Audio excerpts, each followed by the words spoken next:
আসসালামু আলাইকুম। ইউনাইটেড ফরেক্স চ্যানেলে আপনাদের সকলকে স্বাগত। তো আমার কাছে অনেকেই আস্ক করেছেন, ভাই ফরেক্সে তো ট্রেডিং করেন, এভাবে করেন ওইভাবে করেন, অনেক টাকা ইনকাম করতেছেন, কিন্তু ফরেক্স জিনিসটা কি?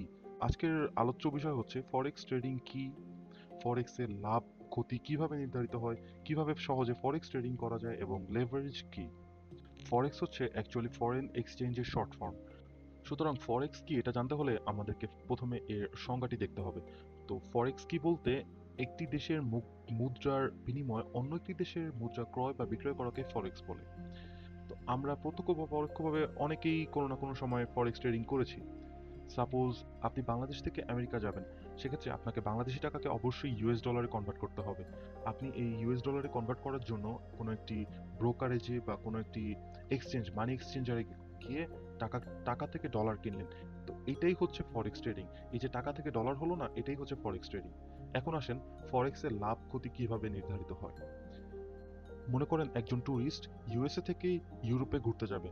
তো যার জন্য সে তার ইউএস ডলারকে ইউরোতে কনভার্ট করার জন্য একটি ব্যাংকে গেল। আর সেই ব্যাংকে গিয়ে দেখলো ইউএসডি এবং ইউরোর রেট 1.2500, অর্থাৎ 1 ইউরোর দাম হচ্ছে 1.25 US ডলার। এটা হচ্ছে কনভার্সন ফি, কনভার্সন রেট আর কি, সরি।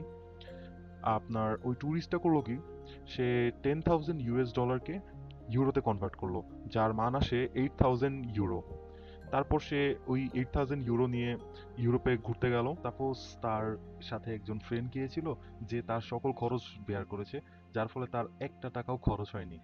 তার নিজের পকেট থেকে এক টাকাও খরচ হয়নি। সে করলো কি, সেই 8,000 ইউরো নিয়েই সে আবার ইউএসএতে ব্যাক করলো। আর ইউএসএতে ব্যাক করার পর দেখা গেল কি, যে ইউরো এবং ইউএসডি এর এক্সচেঞ্জ রেট 1.2500 ডলারের বদলে 1.2600 ডলার হয়ে গেল। অর্থাৎ 1 ইউরো ইকুয়ালস 1.26 US ডলার হয়ে গেল। অর্থাৎ এখন সে যে সময় তার এই 8,000 ইউরো আবার ডলারে কনভার্ট করবে, তখন দেখা যাবে সে 10,000 ডলারের বদলে 10,080 ডলার পেয়ে যাবে। অর্থাৎ সে যে 10,000 ডলার দিয়ে কিনেছিল ইউরো, সেই ইউরোটাই বিক্রি করে সে 10,080 ডলার পাচ্ছে। অনুরূপভাবে যদি সে এসে দেখে যে ইউরো এবং ইউএসডি এর কনভার্সন রেট 1.2400, সেক্ষেত্রে সে 10,000 ডলার দিয়ে যে ইউরো কিনেছিল 8,000 ইউরো, সেই ইউরোটা সেল করলে সে 9,920 ডলার পাবে, তার 80 ডলার লস হয়ে গেল। তো এক্সচেঞ্জ রেটের এই পরিবর্তনের কারণেই ফরেক্স ট্রেডিং এর লাভ বা ক্ষতি হয়ে থাকে। কেন এক্সচেঞ্জ রেট পরিবর্তিত হয়? এর পিছনে রয়েছে ডিমান্ড এবং সাপ্লাইয়ের মধ্যে তারতম্য, interest rate, inflation, government policy, employment, এবং এছাড়াও রয়েছে আমদানি ও রপ্তানির চাহিদা। এখন আসেন, কিভাবে সহজে ফরেক্স ট্রেডিং করা যায়। সাধারণত বাস্তব জীবনে আমরা ব্যাংক অথবা এক্সচেঞ্জ হাউসের মাধ্যমে মুদ্রা বিনিময় করে থাকি।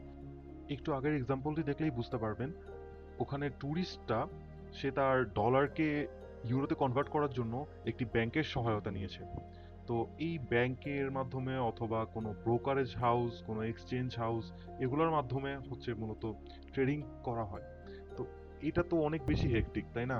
এই হেক্টিকনেসটাকে দূর করার জন্যই মূলত অনলাইনে বিভিন্ন রকম ব্রোকার রয়েছে, যে সকল ব্রোকারে আপনি একটি অ্যাকাউন্ট খুলেই খুব সহজে ফরেক্সে ট্রেডিং করতে পারবেন। এই বিষয়ে আমার একটি ভিডিও ডেসক্রিপশনে দেওয়া রয়েছে, আপনারা চাইলে সেটি দেখে আসতে পারেন।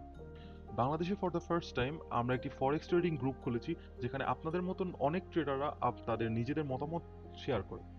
এছাড়াও আমরা ডেইলি বেসিসে সেখানে ফরেক্স ট্রেডিং এর বিভিন্ন রকম কারেন্সি পেয়ার্স নিয়ে সিগন্যালস দিয়ে থাকি, যে সকল সিগন্যালসগুলি আপনারা দেখে খুব সহজেই ফরেক্স ট্রেডিং এর মাধ্যমে ইনকাম করতে পারবেন। আমাদের টেলিগ্রাম চ্যানেলের লিংক ডিসক্রিপশনে দেওয়া আছে। ধন্যবাদ।